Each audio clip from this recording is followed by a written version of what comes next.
This is part 2 of building the road, and if you have missed part 1, I'll leave a link in the description below.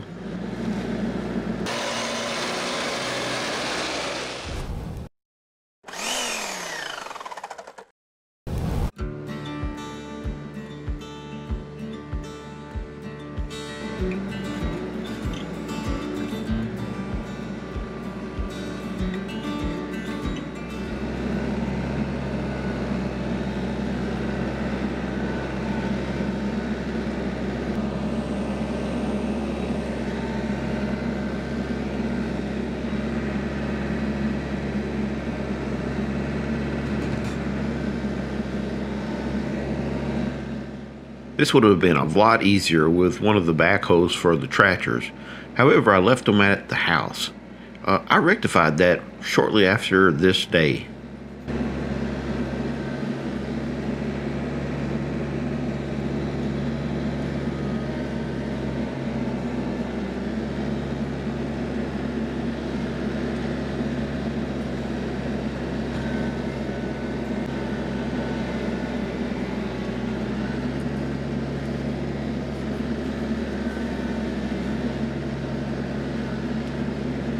.474 is probably better suited to a lot of tractors because it does have a really heavy load. What I was trying to say, and I'm not sure that you could hear it over the tractor, was that the 474 has a very heavy loader and is probably better suited at digging than some tractors. However, I still am not a big fan of using a loader to dig. As you notice, when I'm digging here, I'm taking very shallow cuts and just basically like slicing the top off. It takes a little longer, but I've yet to bend the loader.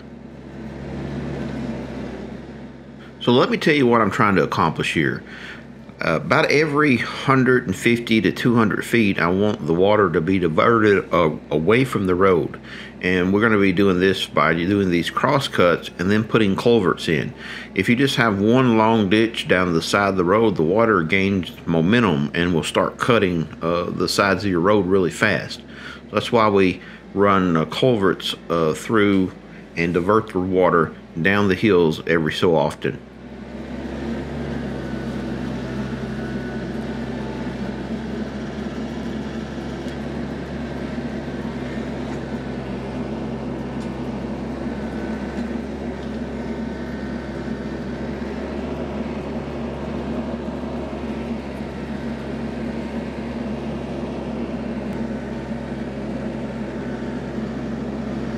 Go get the culverts.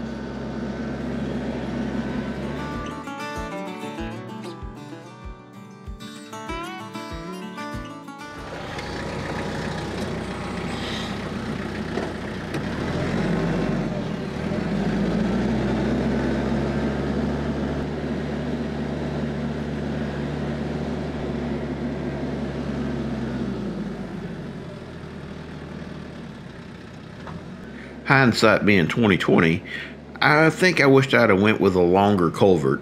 When we took the culverts and set them kind of crossways, it made them shorter, if you will.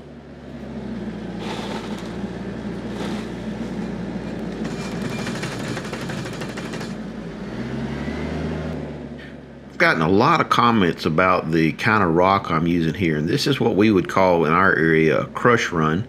It's basically a run of rock, clay, and sand that they run through a crusher just to make sure that everything's about 3/4 in size is the biggest you're going to get. But that mixture of clay and sand and rock together, once it's packed down, is just about like concrete. It makes an excellent road base, and then you can come back and put some proper gravel across the top, and it's almost like putting the fabric down because of the clay is so dense and nothing hardly grows through it. I've always taken it for granted that everybody had this kind of clay mix around, but apparently this is pretty unusual. I get a lot of comments from all over the United States when I wished I had some of that.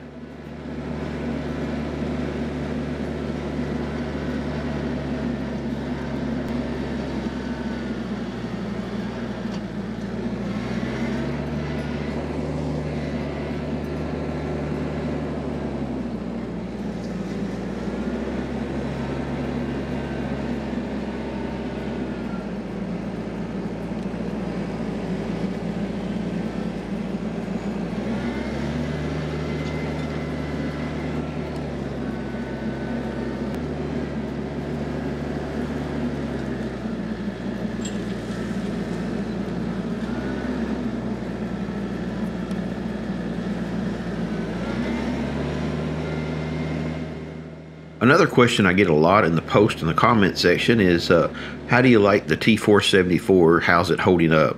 Well, to this point, we're almost at 200 hours. I went through the other day and did just normal maintenance, checking belts and greasing the undercarriage and stuff like that. And I've had zero issues with this tractor. I mean, it has just been a monster of a tractor with virtually no maintenance at all.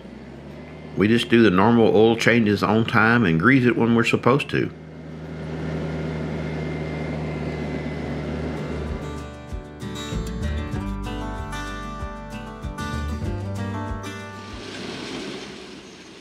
You don't have to rent a compactor to build a road, but it was convenient since we've already had it here, rent it for building the pole barn.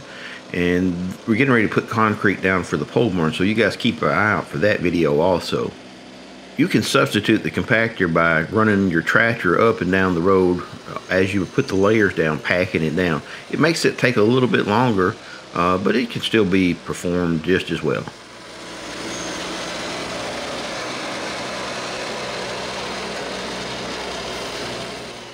Hey, I'm going to leave a link to our new Sawmill Wisdom shirt.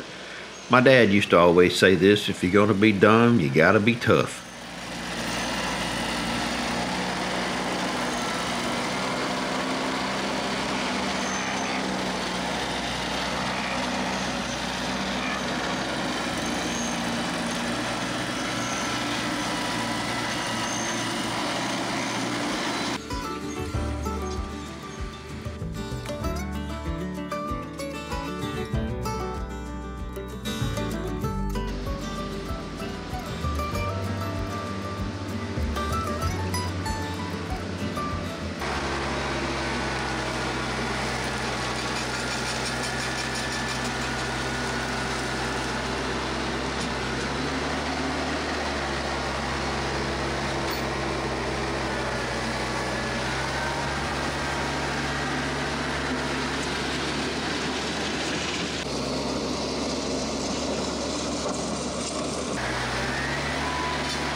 So we are going to wrap this video up. This will be for the next one. This is where the next culvert's going to go. And I'm looking at the culverts. I got what they had, and I wished I had have gotten the 20-foot ones, but I didn't have my big trailer with me. And I thought, well, the 10-foots are going to be pretty good for what we're doing. And this is a temporary road. Guys, we are going to have some major grade work done in here. This whole hillside is going to be cut flat. So we don't want to put a ton of money into this road, which may only be here for 6 months to a year, depending on how things go. But either way, it's still got to be functional until we can use it. So we're putting it down about, this is a good hard clay road already. It's just slick. So we ended up putting down probably about 6 inches of this crush run. And this is actually, our ground is so great to make roads with. So you'll pull a road up with the dirt, pack it, put this crush run down as your base, and then come back and cover this up with a 2 or 3 inches of really good rock, and you've got a great driveway. It'll last for years and years and years. But for us, we're just gonna put crush run down, and this has got enough gravel in it, it's gonna be fine. I'm pleased with it. What we'll end up doing is getting this all the way down to the sawmill done, and then we'll come back with the little blade on the tractor and clean the edges up. And I want it to look nice. Right now it's still just kind of spread out, but we'll make it look nice again. So I'm looking forward to that. Listen, we really appreciate it if you would subscribe to our channel. It means a lot to us. We're really trying to grow our channel. And if you'd hit the thumbs up and leave a comment. Guys, I'd love to hear what you think. How do you build roads in your area? God bless. Have a great day.